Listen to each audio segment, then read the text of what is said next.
Chapter 5. Arithmetic.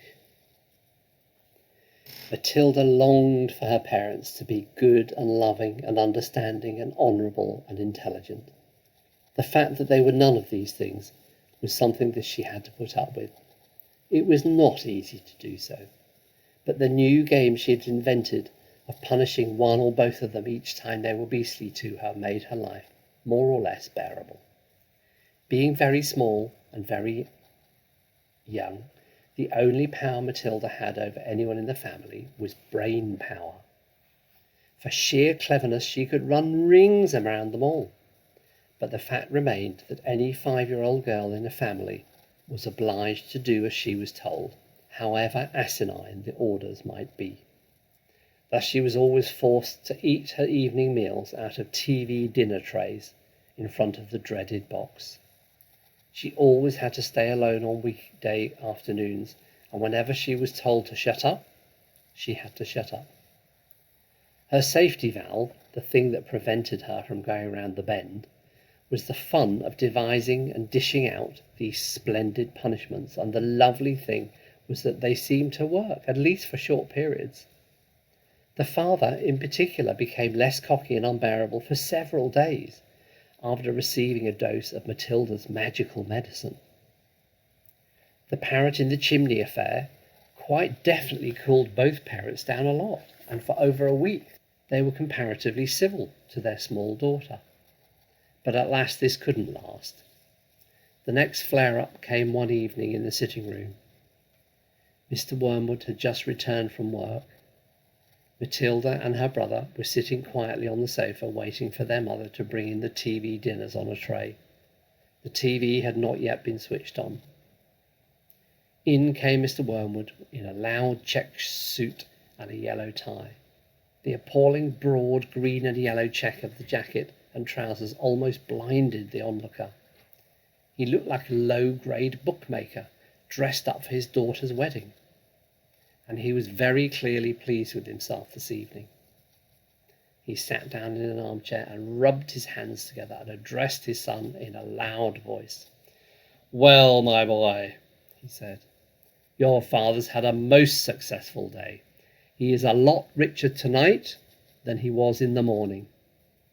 He has sold no less than 5 cars, each at a tidy profit. Sawdust in the gearboxes, the electric drill on the speedometer cables, a splash of paint here and there, and a few other clever little tricks, and the idiots were all falling over themselves to buy." He fished a little bit of paper out of his pocket and studied it. "Listen, boy," he said, addressing the son and ignoring Matilda. "Seeing as you'll be going into this business with me, you've got to know how to add up the profits you make at the end of each day. Go on, get yourself a pad and a pencil, and let's see how clever you are." The son obediently left the room and returned with the writing materials. "Write down these numbers," the father said, reading them from his bit of paper.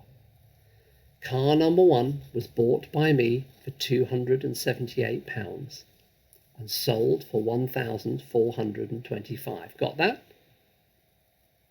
The 10-year-old boy wrote down the separate amounts slowly and carefully. "Car number 2, the father went on, cost me £118 and sold for 760. Got it?" "Yes, Dad," said the son, "I got it." "Car number 3 cost £111 and sold for £999.50. "Say that again," the son said. "How much did it sell for?" £999.50, the father said. "And that, by the way, is another of my nifty little tricks to diddle the customer. Never ask for a big round figure. Always go just below. Never say £1,000. Always say £999.50. It sounds much less, but it isn't. Clever, isn't it?" "Very," the son said. "You're brilliant, Dad." "Car number 4 cost £86, a real wreck that was, and sold for £699.50. "Not so fast," the son said, writing the numbers down. "Right, I've got it." Car number 5 cost £637 and sold for £1,649.50. You've got all those figures written down, son? Yes, Daddy, the boy said, crouching over his pad and writing carefully. Very well. Now work out the profit I made for each of the 5 cars and then add up the total. Then you'll be able to tell me how much money your rather brilliant father has made altogether today.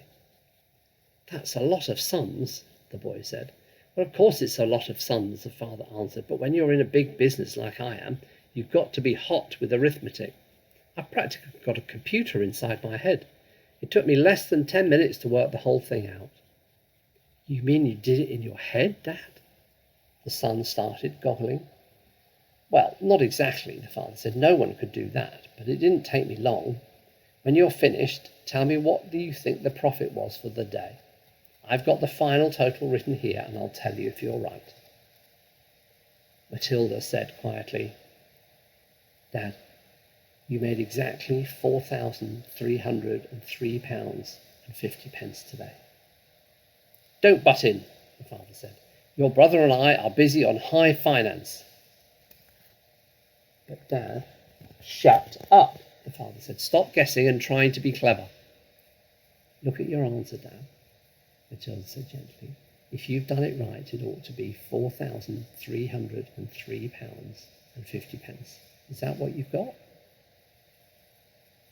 The father glanced down at the paper in his hand. He seemed to stiffen. He became very quiet. There was a silence. Then he said, Say that again. £4,303.50, Matilda said. There was another silence. The father's face began to go dark red. I'm sure it's right, Matilda said. You little cheat, the father shouted, pointing at her with his finger. You looked at my bit of paper. You read it off from what I've got written here. Daddy, I'm on the other side of the room. How could I possibly see it? Don't give me that rubbish, the father shouted. Of course you looked. You must have looked. No one in the world could give the right answer just like that, especially a girl. You're a little cheat, madam. That's what you are, a cheat and a liar. At that point, the mother came in carrying a large tray on which there were 4 suppers. This time it was fish and chips, because Mrs. Wormwood had picked them up in the fish and chip shop on her way home from the bingo. It seemed that bingo afternoons left her so exhausted, both physically and emotionally, that she never had enough energy to cook an evening meal. So if it wasn't TV dinners, it had to be fish and chips. What are you looking so red in the face about, Harry? She said as she put the tray down on the coffee table. Your daughter's a cheat and a liar, the father said, taking his plate of fish and chips and placing it on his knees.